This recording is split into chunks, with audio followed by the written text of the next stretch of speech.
Good evening, fellow YouTubers, Doctor Who fans. This is Danwell850 bringing you the second episode of Doctor Who, a retrospective. Tonight I'll be looking at Patrick Troughton, and I'll be discussing his era as well as his the pros and cons of his portrayal as the Doctor. Oh God, right, Patrick Troughton. Okay, we're now in 1966. William Hartnell has left. God, there's so many things to say about Patrick Troughton, isn't there? When he was such a magician, wasn't he? He was such a ray of sunshine. He really was. He was a breath of fresh air after three and a bit years of William Hartnell, and his Sergeant Major type character. Patrick Troughton was almost like, I don't know, he was just a ball of fun, wasn't he? Well, Patrick Troughton, I mean, looking back at Patrick Troughton, he was, for a long time he actually became my favourite Doctor, for many reasons. One, he was so different to what had gone before, and also he had so many things going for him in terms of quality, and his acting and his portrayal was so up there. It really was. He was in many ways, I mean, I still think this in some respects, he was better than some of the Doctors have come since, especially in the 1980s. I mean, Patrick Troughton, let's go back to basics. I mean, Patrick Troughton had the most difficult job imaginable. He had to go into Doctor Who one day, film his regeneration with Bill Hartnell, become the Doctor, and convince millions of people all over the country, and indeed all over the world, that he could be Doctor Who. That Bill Hartnell could simply, the Doctor could regenerate into him, and they could just carry on with a new actor, new Doctor, new persona, new everything, and still make us all believe that that was acceptable, that was fine. The programme was not going to go downhill. There's nothing catastrophic about it at all. It's a simple bang, I'm an alien, I've got two hearts, and then my body becomes damaged, or to quote William, to quote the first Doctor, when his body becomes a bit thin, he simply gets himself a new one. And that's what being a Time Lord is about. He can do that. He can simply change. Still keeps a good quality, best qualities. After all, he's still the Doctor, but he's just different. He's different. Okay, I mean, let's think about it this way. I mean, looking at that era, he had the classic monsters. Of course, we had the Daleks, we had the Cybermen, we had the Cybermen coming in, invading London, invading Earth. In the story The Invasion, absolute cracker of a story. I really loved that one. There's a few others I enjoyed about Patrick Troughton as well. Of course, many of his episodes have been lost due to what happened policies of the BBC at the time, but that'd be for another time.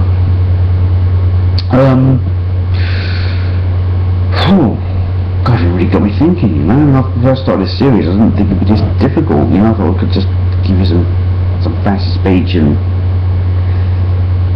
it would just run like clockwork, you know, just be like, oh, that's nice. It's actually quite more difficult than I imagined. Well, let's just think about this for a second. In 2005, Doctor Who came back, yeah? I know I'm jumping forward, but bear with me, it makes sense. There's a reason why I'm doing this, and it will all come together. And sorry if the camera's a bit wobbly, but you know, at the moment I've got this laptop on my lap, and it's not on the table, so you're going to be moving around a bit. So just bear with me. And apologies for making you feel a bit sick, but you know. So getting back to what I was talking about, when Doctor Who came back in 2005, there was two things that's happened. I mean, they brought back first of all, Russell T Davies brought back an enemy, didn't he? Was it the Macra? In that episode Gridlock. Remember that episode Gridlock in season 3, I think it was, in 2007?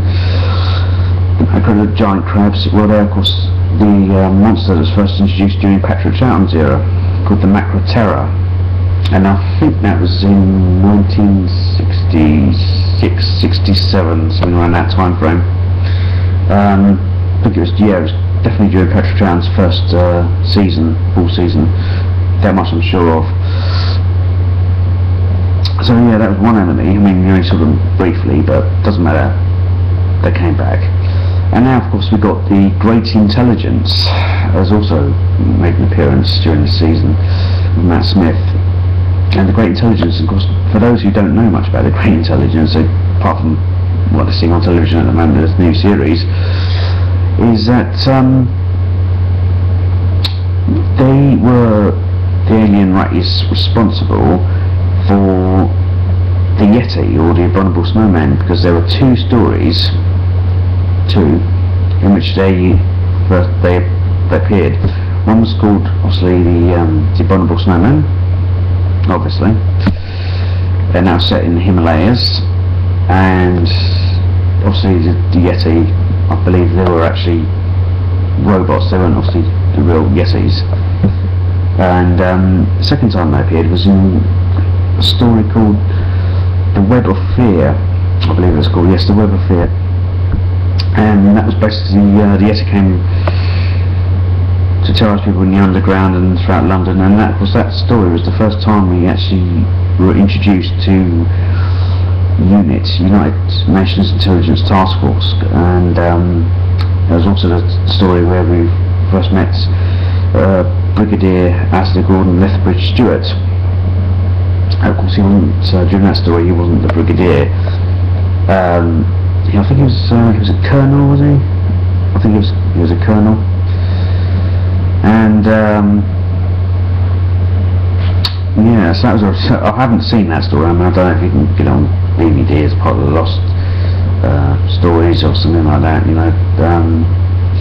That's one of the stories I really wanted to see, because, you know, I've only seen it for like an episode or two of the Abominable Snowman, the ones that survived, and it's pretty damn interesting, yeah. So you had a Great Intelligence there, and the Abominable Snowman, and of course now Matt Smith, you've got the Great Intelligence, made a comeback. Fantastic stuff. And that's one thing I can give credit to Stephen Moffat about. He is listening to other people, he is bringing back old enemies, and I think it's absolutely fantastic. I think it's what the series needs. But you know, you've got me thinking now, in that story, the invasion of Cybermen, and I think there were other stories too. I mean, you had the mine robber, you had Dominators. In fact, I first saw the mine robber, Dominators, and the Invasion when they released them on VHS back in the 90s, and that's when I first really got the chance to see Patrick Troughton, you know, full force. Before that, the first time I saw him was in The Five Doctors, and that was way back in 1983. But yeah, after getting some of his stories on the video, again, there was real chemistry. There was chemistry there, wasn't there? Because you had him with Jamie, you had him with Zoe, and obviously, Team of Cybermen as well. That's another story. Another one I really loved. Classic Cyberman story. Team of Cybermen. Get it if you haven't seen it. For God's sake, get it on DVD. You will not be disappointed, I promise. But yeah. So you saw him before. He was really Patrick Troughton, even though at times he was like many other doctors, he could be serious, obviously, he had to be, and he also acted as a bit of a clown at times as well, which, you know, because of the way he was, he had that weird looking face, didn't he? That was almost like a, it's like one of those, like almost a mannequin doll, you know, it's just, almost expressionless, you know, but his eyes and everything else and the way he was, he didn't have to say much, because his features and his face and expressions just said it all. And he, of course, as Patrick Troughton said, you know, when he first started out, he was a bit of a clown to begin with in that first season, but he really, really calmed down. And he, of course, he had an excellent producer. I don't know who the producer was in his first season, but he really helped shape Troughton's character and persona. And I think it was something that was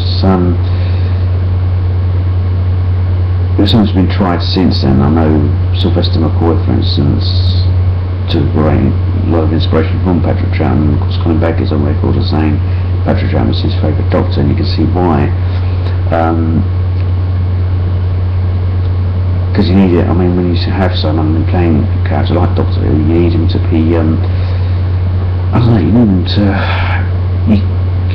You can't have him serious 24/7. Sometimes where Bill Hartnell was, and in fact John Pertwee, for that matter. And of course, I'll talk about John Pertwee in the next video.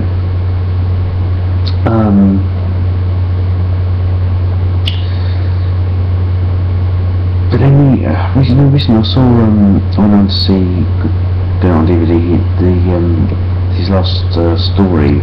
That was the trial one. That was called The War Games. Now the War Games, again, I think a lot of the time, I think that showed his human quality, if at all possible. I know it's a bit of an oxymoron there, but it's supposed to be an alien, but he's very human in that one. You know, the idea of him losing his companions to that meant a great guilt, and you know, it mattered to him that his friends, even though they returned to, by the time it was back to their own times and home worlds, that they, you know, do remember him, and he's not forgotten.